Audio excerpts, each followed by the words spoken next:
da kanawa a Kano sai madalla kyawun tafiya dawowa kwankwasa dawo jama'ar mu mutan Kano gano gaskiya Rabi'u Musa kwankwasa dawo da farko fara sunan ilahu nake kira wannan mai yau da gobe mai sauyin lamura ba mu ruwan sama ya zo tare da kankara har sallama ga annabi kairul wara al'ummar Kano gare ka kuka muka kawo jama'ar mu mutan Kano gano gaskiya Rabi'u Musa kwankwasa dawo sarki Allah tsare mu aikin da na sani sannan ka tsare mu dukkanin shirin zamani zaɓe na tumin dare illarsa muke gani ilimi ƙauye jihar Kano gashi muna gani jama'a na shan wuya muna yin kai kawo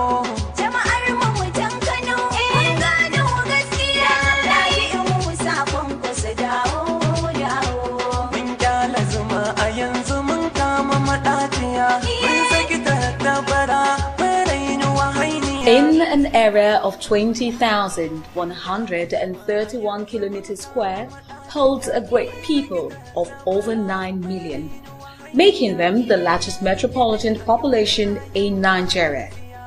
Kano State.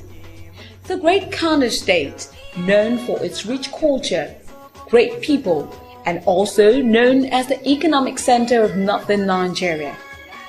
This state is home to 44 local government areas and mostly populated by the Hausa people. It is said that though the land be good, the place of leadership cannot be overemphasized. Hence, going through a succession of leadership, several governors have come and gone. But there emerges one with a vision and passion for service to the people of Kano State.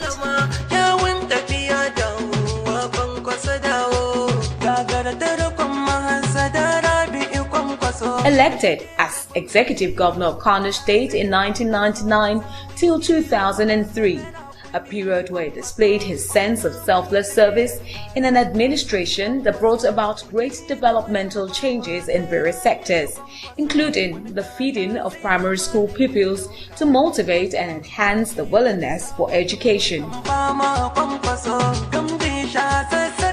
Here we have so many people who are so poor that they cannot feed their children 3 times a day. So what we are giving them is really encouraging the children and indeed the parents and guardians to ensure that the children go to school, and not only that, they stay in the school and they have the comfort of concentrating to learn. You must understand that the school environment was poor, school retention of children was poor, school performance was poor, and the infrastructure facilities for primary education were also poor. So we have to start to attend to all these problems, and I assure you that a lot has been done. We reintroduce the school feeding for the children so that school enrollment can be improved and retention of children also can be increased, and the renovation of the facilities. We have done a lot of that, the teacher training, instructional materials, and even buying uniform to the children. That one has been introduced by the Executive Governor of Kano State. In every local government you will see an upstairs primary school. To mention that few, 3 or 5 of such buildings per local government. We multiply at least 5 by 44, we'll get 220. New primary blocks upstairs across the state. He wanted to start feeding in the primary school because we did it in 1993. We fed all the primary school. So we must have the data and the number of the pupils before we started. And we have to submit an estimate for the renovation of the primary schools. We have over 1,241,840 pupils in all our primary schools in the state. When we came, we found out that education was in a very sorry state in this state of Kano. Immediately we assumed office, His Excellency directed that all counterpart funding of UBE should be paid immediately. That was not done for about 3 to 4 years since 2008, after the time we came in. So we paid and we assessed the funds, whereby we built more than 1,000 classrooms within the first 1 year. Re-elected as Executive Governor of Kano State in 2011, His Excellency Dr. Rabiu Musa Kwankwaso and his cabinet have reinforced and put into action several evident developmental projects spanning various sectors, affecting and touching the lives of the people of Kano State positively. We have achieved a lot during this 1 year. I'm sure physically you can see it when you are coming into Kano. This is the opportunity to serve, and I'm happy, and I want to assure you that I'm very happy, man, that we have got this type of people who are appreciative. In some places of the world, you come out one opportunity, people will say, oh, no, everything you bring, they are not supporting. At the end of the day, you spend so many years, and if you ask of the achievement, there is virtually nothing, probably because of the people themselves. Now, I'm happy to say that both sides, the side of the leaders and the led, are working together in Kano. Prudence is the watchword here. His Excellency, right by the time he came in, he made it very clear to each and everybody who cares to listen to him that as far as he is concerned, during his stay here as a governor, he's not going to have anything like security board. Now, if you want to know what a security board is, it's a quantum of money, a very large chunk of money that is set aside for the governor to spend anyhow, anytime, without any question from anybody. Security is security. Provision of water is provision of water. Health infrastructure, health facilities, and the rest of it. Paying salaries and the rest of it. Positive turnaround in the education sector. First, in the state, a model secondary school that is called Governor's College. I'm sure if you go around, you will see it. We have admitted students that cut across all the local governments. We built similar secondary schools, 3 in the state, 1 in each of the sectoral districts. Apart from that, even the higher education was not left behind. His Excellency was the first governor to establish a state-owned university in this state during his first tenure. And now he followed that with the second university, which is called Northwest University. Kano is the most populous state in Nigeria, and it has only 2 universities. Only 2 universities.